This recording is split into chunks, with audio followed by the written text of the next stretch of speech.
Bonsoir à toutes et à tous et merci de rester fidèles au programme du soir sur World. Bienvenue dans Regard Croisé, le 4e numéro de cette semaine.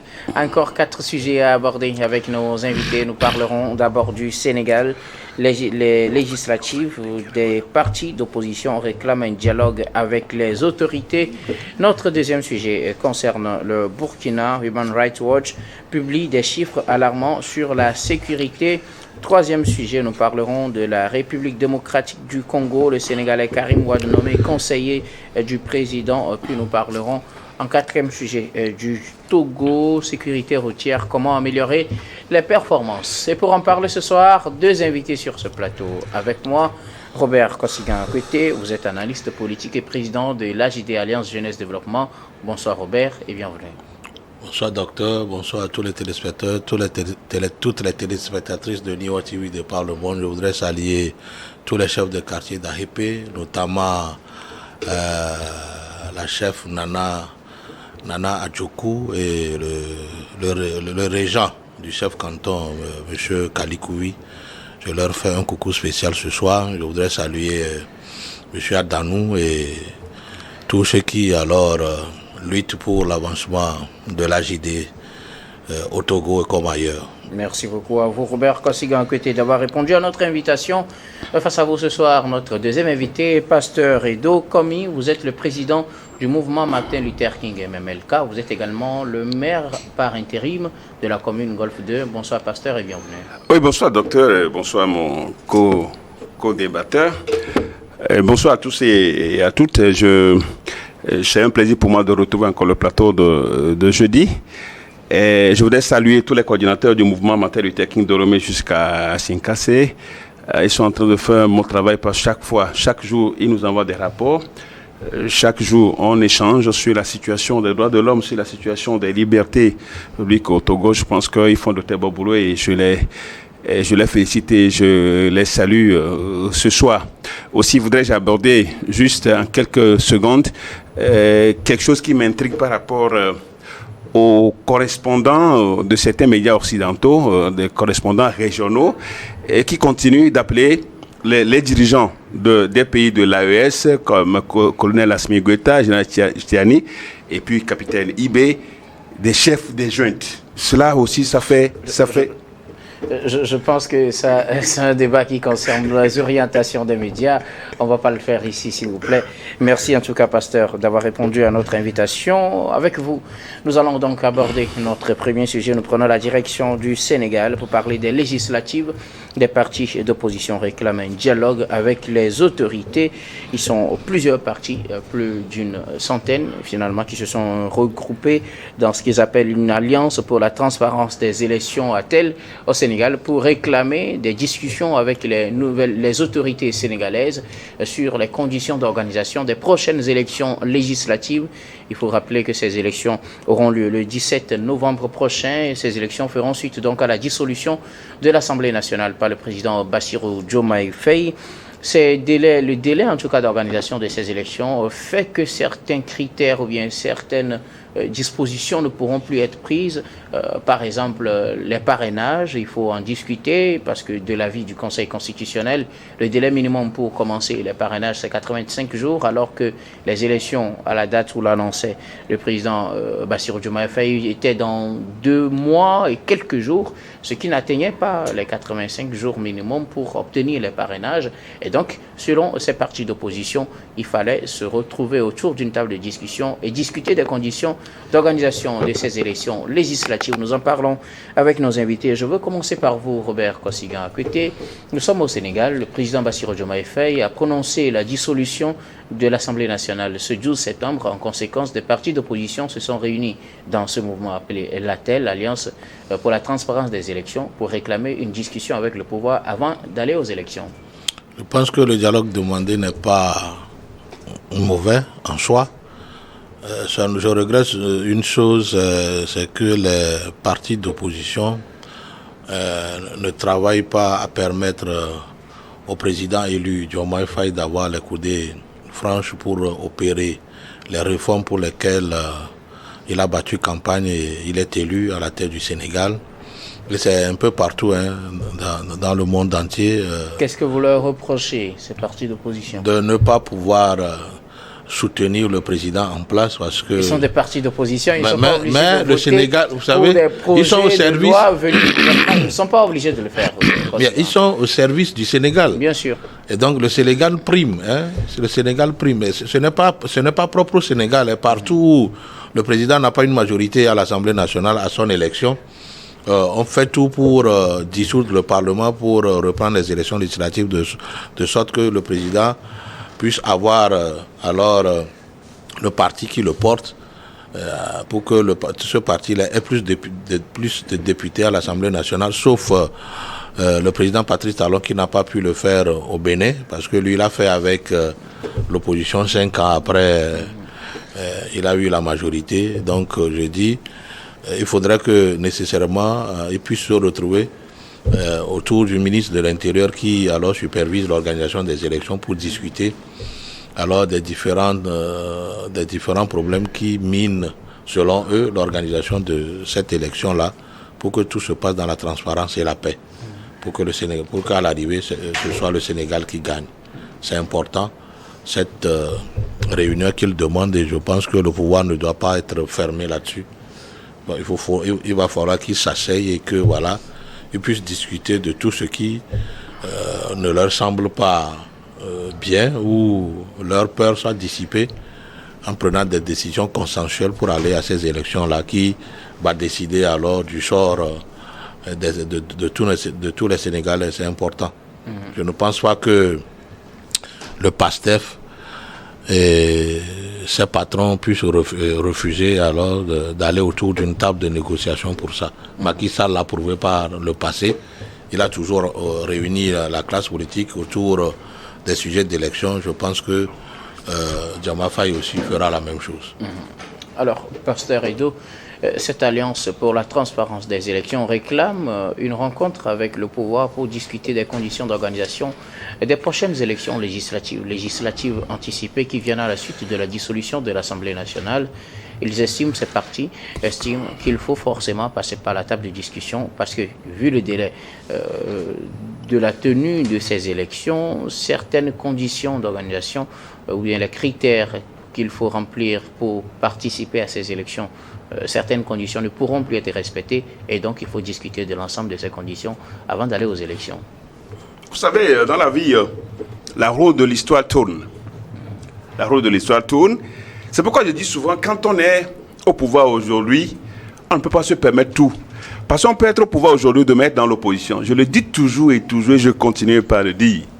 Bon, donc aujourd'hui, ceux-là qui jacassent aujourd'hui, qui s'agitent comme quoi il faut la transparence des élections, hier... Est-ce qu'ils jacassent? Ils réclament hier, ils ont organisé, c'est eux qui ont organisé toutes les élections, au moins en 2 mandats, en 12 ans, ou bien 14 ans, c'est eux qui ont organisé. 12 ans, c'est eux qui ont organisé les élections au Sénégal. Vous parlez de l'APR. Oui, bien, je parle de l'APR. Bon, donc, sauf que l'APR n'est pas le seul parti. Oui, tous ceux qui aujourd'hui se réclament de l'opposition, la plupart d'entre eux, c'est les gens qui étaient au pouvoir hier. La majorité était au pouvoir hier. Et aujourd'hui, ils réclament le dialogue par rapport à l'organisation de ces élections. Je crois que si nous sommes arrivés à la dissolution de l'Assemblée nationale parce que ceux qui sont majoritaires à l'Assemblée nationale, donc le parti de l'ex-président, ou bien l'alliance au pouvoir de l'ex avec Yaka. Oui. Donc, c'est eux qui ont cloisonné, qui ont mis de cloisons, qui ont presque en train de priver le pays d'avancer, parce que les lois ne peuvent plus passer, donc le président est obligé. C'était prévisible d'ailleurs. Ouais. C'était prévisible qu'on dissolve l'Assemblée, qu'on dissolve. Ils ne veulent pas une discussion sur l'Assemblée nationale. Ils ne veulent pas une discussion pour peut-être accuser le président d'avoir dissous l'Assemblée. Oui. Ils veulent une discussion sur les conditions d'organisation des prochaines législatives. Je suis parfaitement d'accord. Donc, il reviendra au fait à la Cour. Si la Cour constitutionnelle valide la date qui est proposée par le chef de l'État, donc je crois qu'il faut y aller. Vous savez, depuis ces méli-mélo qu'on a connus au Sénégal, on est aujourd'hui, on peut avoir confiance à cette Cour constitutionnelle qui a sauvé le Sénégal du désastre, de la tragédie. Nous tous, nous le savons très bien. Donc, cette Cour est toujours là et donc peut arbitrer va facilement arbitrer par rapport à la date. Si on estime que ce n'est pas légal, que la Cour constitutionnelle, qui est la seule institution qui est chargée de veiller à la légalité de la légitimité, à la légalité de la loi, donc peut décider. Et cela, il n'y aura pas de problème. C'est tout à fait, moi, je suis d'accord pour le dialogue. Il faut dialoguer. Il faut dialoguer. Et aujourd'hui, ces gens-là, ils ont fait la pluie et le beau temps. Aujourd'hui, ils sont dans l'opposition. Ils réclament le dialogue. Et bon, tant mieux. Tant mieux, j'espère quand même qu'ils ne vont pas s'accabouter à ce dialogue-là pour bloquer l'évolution du processus électoral. Moi, c'est ça. Et donc, au PASTEF, vous savez, PASTEF, qu'on le veuille ou pas, c'est des gens qui sont venus nouvellement au pouvoir, donc qui ont la volonté naturellement de faire avancer le Sénégal, et qui ont la volonté de prouver qu'ils sont venus faire autre chose qu'avant, en termes de gouvernance, en termes de culture démocratique, et je ne pense pas qu'ils vont bloquer le dialogue. Donc, mais qu'on ne va pas au dialogue pour dialoguer, parce qu'il faut aller avec des choses précises, et la transparence de l'élection aujourd'hui. Hier, PASTEF aussi était contre la manière dont les élections sont organisées. Aujourd'hui, c'est l'autre camp qui parle des dispositions à prendre pour organiser. Et la vie, c'est comme ça. Donc, que PASTEF leur prouve qu'ils sont venus pour faire les choses autrement et qu'ils ouvrent le dialogue par rapport au parrainage. Vous savez, c'était aussi compliqué. Le parrainage était aussi compliqué au temps de l'ex-président. Maintenant, il faut faire de telle sorte que ce parrainage, s'il le faut, il faut quand même alléger cela et permettre aux candidats, surtout aux candidats indépendants et aux autres, de pouvoir se mettre dans la danse pour tester leur popularité par rapport aux élections. Donc aujourd'hui, ils sont dans leur droit de demander le dialogue. Donc il reviendra au PASTEF et au président et au Premier ministre de voir l'opportunité de ce dialogue pour pouvoir faire avancer. L'essentiel, c'est que les élections doivent être organisées aussi, parce que Diomaye Faye et son Premier ministre ont besoin de la majorité pour pouvoir gouverner, pour faire avancer leur programme, ce sur quoi ils ont été élus. Et je pense qu'ils ne vont pas traîner les choses. C'est pourquoi la dissolution a rapidement eu lieu pour permettre d'avoir en place une nouvelle Assemblée nationale qui va naturellement accompagner le président et son Premier ministre dans le programme, dans la réalisation de leur programme. Robert Kossiguen-Akwete, alors on parlait tout à l'heure de la date. Il faut dire que selon les dispositions constitutionnelles au Sénégal, normalement, ces élections, si elles sont anticipées, devraient avoir lieu dans un intervalle de 60 à 90 jours. Ouais. Et le minimum de temps, comme je le disais, pour les parrainages, c'est 85 jours. Or, le président, en prenant le décret, a fixé les élections dans 106 jours, c'est-à-dire un peu plus de 2 mois. Donc, c'est ce qui pousse ces partis à réclamer, quelque part, un dialogue pour... Il est dans la fourchette, puis c'est de 60 à 90 jours. Il est dans la fourchette de l'organisation des élections, mais n'est pas dans la fourchette des dispositions pour les parrainages. Je pense que la Cour constitutionnelle va légiférer très bientôt, puisque si le dialogue peine à se mettre en place, sûrement que le camp de Macky Sall va faire appel aux juges constitutionnels qui vont légiférer, donner le délai raisonnable dans lequel cette élection puisse se tenir. Parce que s'il est écrit qu'il doit avoir forcément les parrainages, donc la Cour va légiférer, donner le délai qu'il faut. Et il faut aussi reconnaître que c'est eux qui ont provoqué la dissolution de l'Assemblée. Puisque tout de suite, ils ont montré leur mauvaise foi en bloquant à chaque fois toutes les lois alors pour lesquelles ceux-là, les gens de PASTEF, sont élus. Si on ne veut pas collaborer avec le président en place, le président ne peut que dissoudre l'Assemblée pour pouvoir faire avancer le pays. Il ne peut pas être là et gouverner avec leur schéma ou avec leur programme politique. Non, il a un programme politique à mettre en place au service du Sénégal. Donc je pense que les juges constitutionnels, même le président peut faire recours à la Cour constitutionnelle pour que voilà, le délai puisse être peut-être élargi ou je ne sais pas. On va trouver un juste milieu qui puisse permettre à ce que voilà, les élections puissent tenir dans les délais raisonnables et que voilà, tous ceux qui ont besoin de parrainage puissent les avoir et aller aux élections. On a l'impression que dans cette logique du président, ce sera des élections sans parrainage et apparemment il aurait reçu l'accord du Conseil constitutionnel. Ah oui, mais qui dit bon? Ça même, je pense que c'est une C'est manière... mieux. C'est une ouverture. C'est une ouverture, et puis peut-être ça fera moins de dépenses, moins de temps, moins de dépenses. Sauf que sans parrainage, il y aura beaucoup de candidats. Il y a la multiplicité des candidats. Parce qu'il n'y a plus de parrainage. Vous savez, le parrainage, c'est un système souvent fait et mis en place pour bloquer. Oui. Pour bloquer les candidats indépendants, c'est-à-dire ceux qui n'ont pas la poigne de pouvoir rassembler autant de signatures. Et donc, maintenant, si on fait des élections sans parrainage, donc il y a une ouverture. Donc, même le président De Kaolack. Oui, Kaolack peut-être candidat. Et cela ne fera qu'affaiblir le camp de Macky Sall. Ça Oui, aussi. peut-être ça peut. Ouais, Ça peut affaiblir plus le camp le camp de Beno Macky Sall Bokuyaka. comme le camp du pouvoir.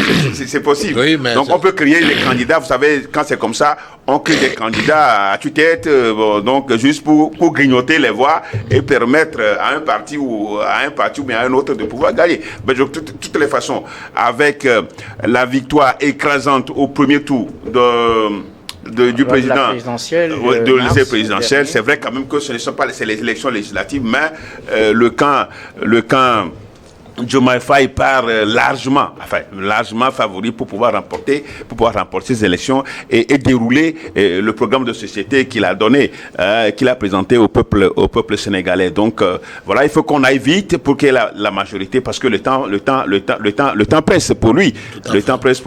Et donc les gens, ils peuvent se mordre le nez aujourd'hui, mais ils savaient que la dissolution était indispensable. Il fallait dissoudre parce que le système de blocage était tellement clair, était devenu vraiment net, et on ne peut pas continuer par travailler avec cette Assemblée nationale. Donc il faut y aller. La Cour constitutionnelle n'a qu'à rapidement sortir, comme elle a l'habitude de le faire, et de situer les protagonistes, pas de la crise, ce n'est pas une crise, mais de la classe socio-politique, la classe politique sénégalaise, et qu'on aille aux élections. Et comme vous le savez, moi, de loin même, je vote toujours pour Diomaye Faye. De loin, je vote pour lui. De loin, je vote pour Diomaye Faye. Vous n'êtes pas électeur au Sénégal. Merci en tout cas à vous. Oui, Consilant, vous voulez ajouter quelque chose? Oui, vous savez, avec cette élection sans parrainage, cela ne peut que faire que... Vous savez, il y a eu aussi une scission. La branche Amadouba qui veut sortir de Beno Bokuyaka. Qui veut créer son parti. Alors, avec ces élections sans parrainage, je pense que le camp Beno Bokuyaka va perdre beaucoup de plumes. Et Diomaye Faye parle largement favori. Oui. En tout cas, c'est vos observations. Merci beaucoup. Et puis, il y a une chose qui plaît aux Sénégalais et à tous les Africains. Beaucoup ont pensé que la jeunesse de Diomaye Faye peut-être va jouer contre lui, mais jusque-là, il est présidentiel, il joue bien son président. Il est stratège et calmement, il gère son mandat. Hein. Ah oui, calmement, il gère son mandat. Il y a des petits pics contre lui pour le moment, mais je crois qu'on va lui donner le temps. Merci beaucoup à vous tous pour vos contributions. Nous allons marquer la première pause, puis on reviendra tout à l'heure pour la suite de cette émission.